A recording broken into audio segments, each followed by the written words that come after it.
Assalamualaikum warahmatullahi wabarakatuh. Perkenalkan, nama saya Muhammad Rehan Abdillah dan teman saya Nur Fauzi dari kelas 11 TKR 1. Di sini kami akan mempresentasikan peran Indonesia dalam perdamaian dunia.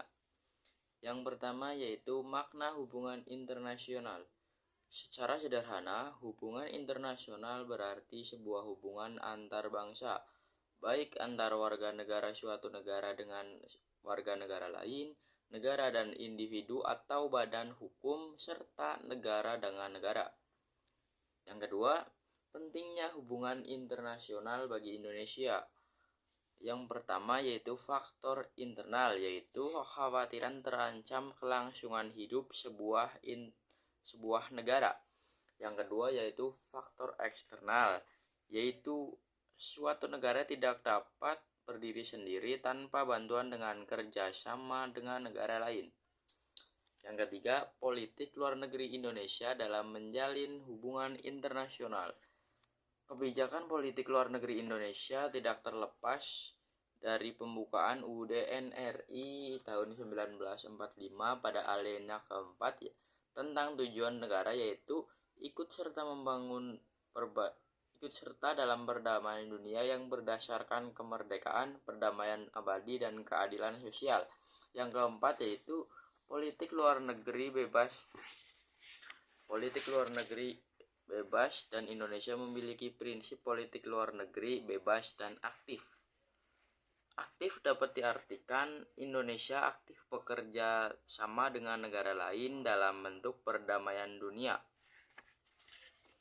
Peran Indonesia untuk tidak memilih atau memihak salah satu kelompok, antara lain Barat atau Timur, yaitu Indonesia memprakarsai KAA pada tahun 1955, Indonesia memprakarsai gerakan non-blok pada tahun 1961, Indonesia aktif dalam berbagai organisasi seperti ASEAN dan APEC, dan lain-lain. Pola hubungan internasional Indonesia yang dilakukan Indonesia kerjasama ada 3, yaitu kerjasama bilateral atau 2 negara, kerjasama regional 2 negara atau lebih di suatu kawasan, dan kerjasama multilateral yaitu banyak negara. Kerjasamanya contohnya untuk yang pertama yaitu kerjasama bilateral, yaitu kerjasama Republik Indonesia dan Vietnam, Republik Indonesia dan India, dan beberapa negara lagi. Yang kedua, kerjasama regional, yaitu kerjasama Republik Indonesia dengan East Summit atau EAS, Southwest Pacific Dialogue atau SWPD. Yang ketiga yaitu kerjasama multilateral. Indonesia ada 2, yaitu Konferensi Asia Afrika adalah kerjasama yang dilakukan oleh negara-negara yang memiliki persamaan nasib, yaitu bekas negara jajahan. Yang kedua yaitu Peace Building Commission atau PBC, adalah sebuah badan penasehat antara negara dari PBB untuk isu-isu pembangunan perdamaian. Judul yang kedua yaitu sarana hubungan internasional.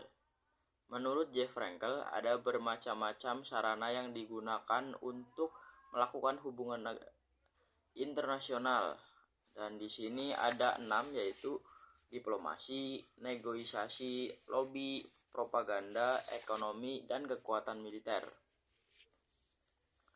Selanjutnya yaitu peran Indonesia dalam menciptakan perdamaian dunia melalui organisasi internasional. Organisasi internasional adalah wadah kerjasama beberapa negara untuk mencapai suatu tujuan bersama yang telah disepakati. Contohnya yaitu PBB, ASEAN, dan Gerakan Non-Blok atau GNB.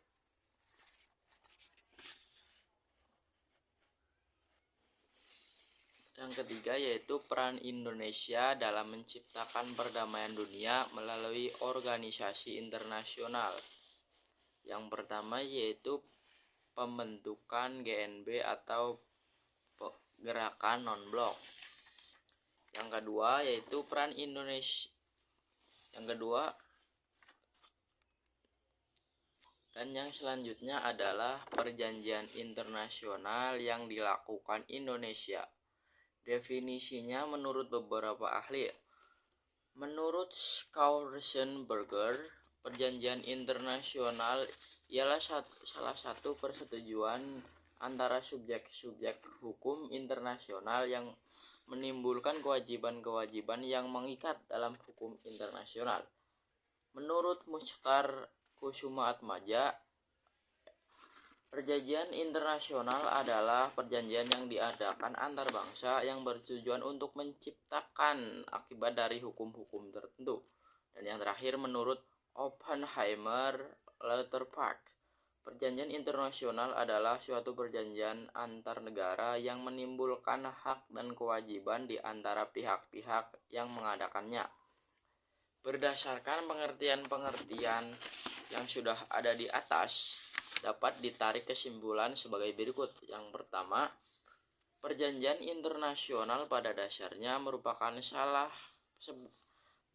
sebuah persetujuan dan kesepakatan. Yang kedua, subjek dari perjanjian internasional itu sendiri adalah semua subjek hukum internasional, terutama negara dan organisasi internasional. Yang ketiga, objek perjanjian.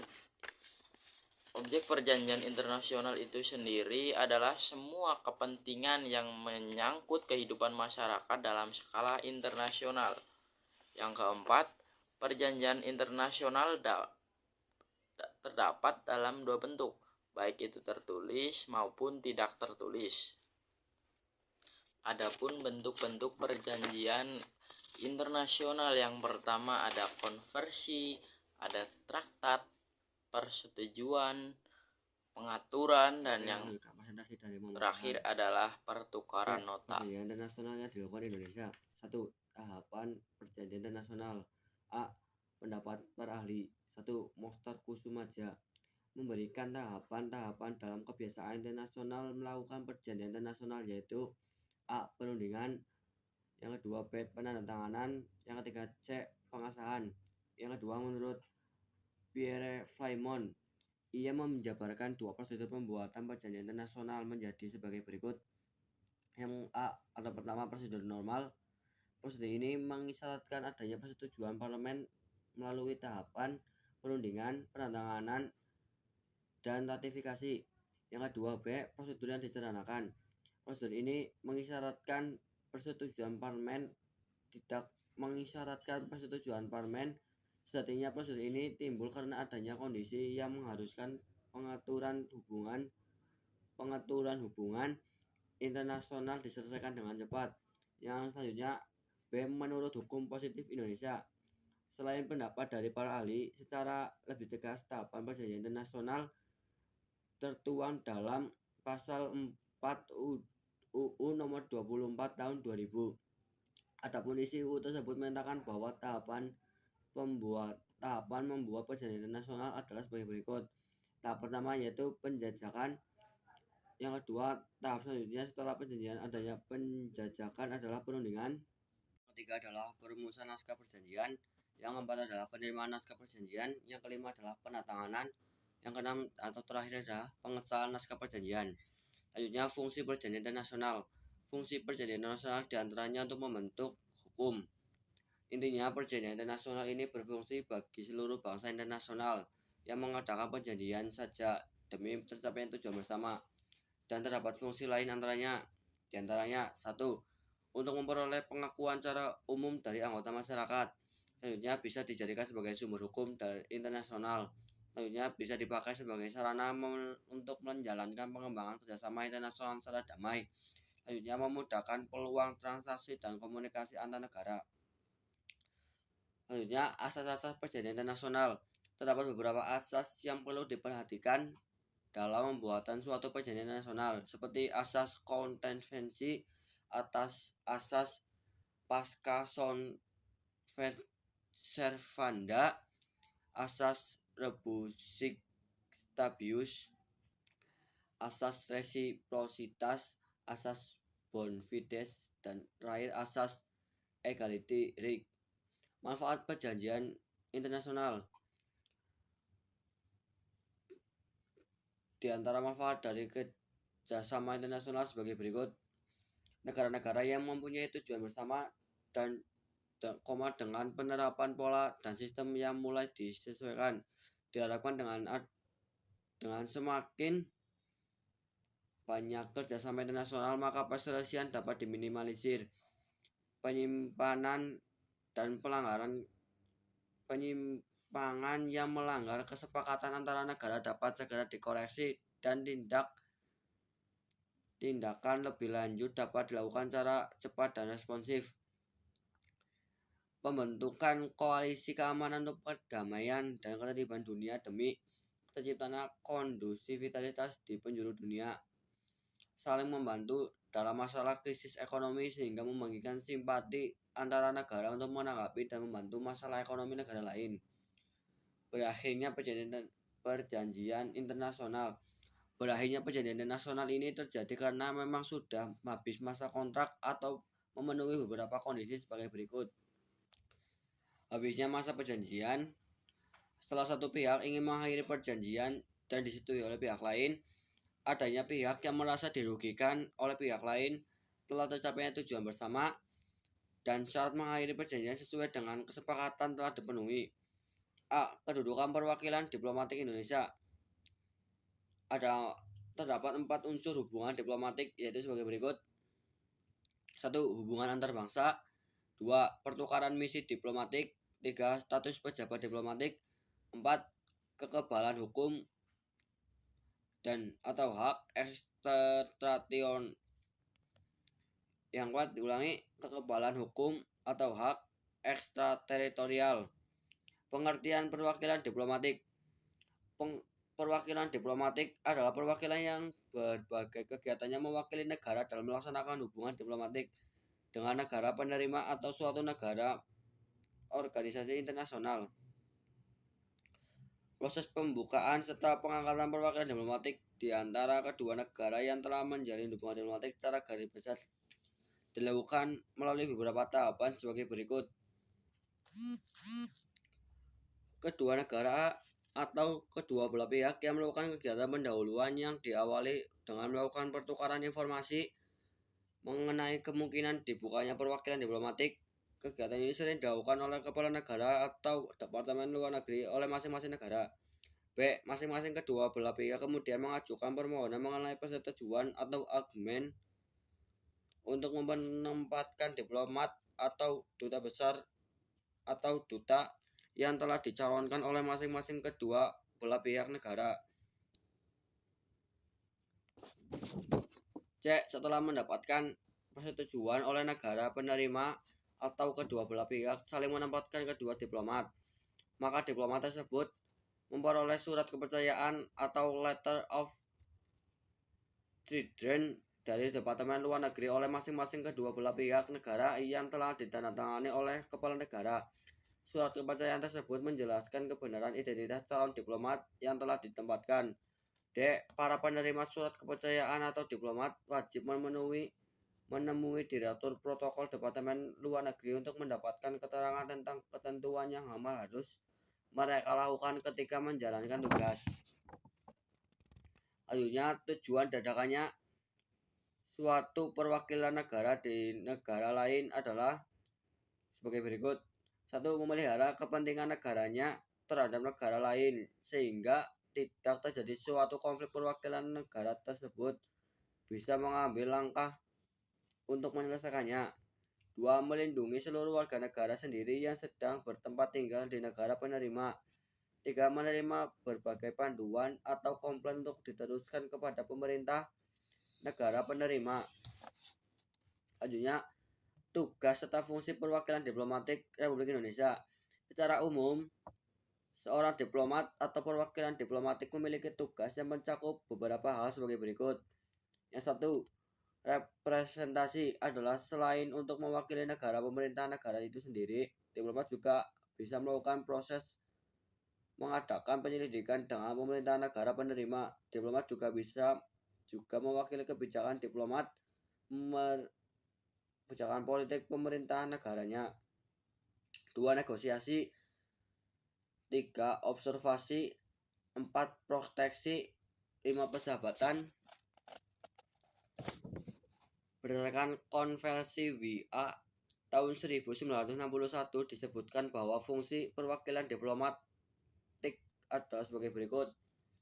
1. Memiliki kepentingan negara pengirim di negara penerima. 2. Melindungi kepentingan negara pengirim dan warga negara di negara penerima di dalam batas yang diizinkan oleh hukum internasional. 3. Mengadakan persetujuan dengan pemerintahan negara penerima. 4. Memberikan keterangan mengenai kondisi dan perkembangan negara penerima sesuai dengan undang-undang dan melaporkan kepada pemerintah negara pengirim. 5. Memelihara hubungan persahabatan antara kedua belah pihak negara. Selanjutnya, berkaitan dengan hal di atas, bangsa Indonesia penempatan perwakilan diplomatik di negara lain berfungsi sebagai sarana sebagai berikut. Mewakili negara Republik Indonesia secara keseluruhan di negara penerima atau pada suatu organisasi internasional. Yang kedua, melindungi kepentingan nasional dan seluruh warga negara Indonesia di negara penerima. 3. Melaksanakan pengamatan, penilaian, dan pelaporan. 4. Mempertahankan kebebasan negara Indonesia terhadap imperialisme dalam segala bentuk dan manifestasisme dalam melaksanakan ketertiban dunia berdasarkan kemerdekaan, perdamaian abadi, dan keadilan sosial. 5. Mengabdi kepada kepentingan nasional dalam mewujudkan masyarakat adil dan makmur. 6. Menciptakan persahabatan yang baik antara negara Republik Indonesia dan seluruh negara guna menjamin pelaksanaannya tugas negara perwakilan diplomatik. 7. Menyerahkan bimbingan dan pengawasan terhadap seluruh warga negara Indonesia yang berada di wilayah kerjanya. 8. Menyerahkan urusan pengamanan, penerangan, konsuler, protokol, komunikasi, dan persediaan. 9. Melaksanakan urusan tata usaha, kepegawaian, keuangan, perlengkapan, dan urusan rumah tangga perwakilan diplomatik. Selanjutnya, perangkat perwakilan diplomatik Republik Indonesia. Secara umum, seluruh negara yang membuka perwakilan diplomatik di negara lain memiliki perangkat perwakilan diplomatik. Unsur dan perangkat perwakilan diplomatik Indonesia terdiri dari lembaga sebagai berikut. A. Duta besar luar biasa dan berkuasa penuh. Perangkat ini merupakan perwakilan diplomatik tinggi yang bertanggung jawab kepada Presiden Republik Indonesia melalui Menteri Luar Negeri. Selanjutnya, B. Kuasa usaha. Kuasa usaha adalah pejabat dinas luar negeri dan pegawai luar negeri lainnya bertindak sebagai kepala perwakilan diplomatik. Selanjutnya, C. Atase Republik Indonesia. Yang pertama, 1. Atase pertahanan. Atase pertahanan merupakan perwira TNI atau Polri dari Kementerian Pertahanan dan Keamanan yang diperbantukan kepada Menteri Luar Negeri. Perwira ditempatkan di perwakilan luar negeri dengan status unsur korps diplomatik. Perwira melaksanakan berbagai tugas perwakilan luar negeri di bidang pertahanan dan keamanan. Selanjutnya, atase teknis. Atase teknis merupakan pegawai negeri Republik Indonesia dari Kementerian Luar Negeri atau pegawai negeri dari kementerian lain atau dari lembaga pemerintahan non-kementerian. Mereka diperbantukan kepada Kementerian Luar Negeri untuk melaksanakan tugas teknis sesuai dengan tugas pokok kementerian yang telah mengirimkannya atau sesuai dengan tugas pokok lembaga pemerintahan. Demikian artikel mengenai kedudukan perwakilan diplomatik Indonesia. Semoga artikel ini dapat memberikan informasi yang dibutuhkan dan menambah wawasan kalian untuk pendengar dan lain sebagainya. Sekian video dari saya. Wassalamualaikum warahmatullahi wabarakatuh.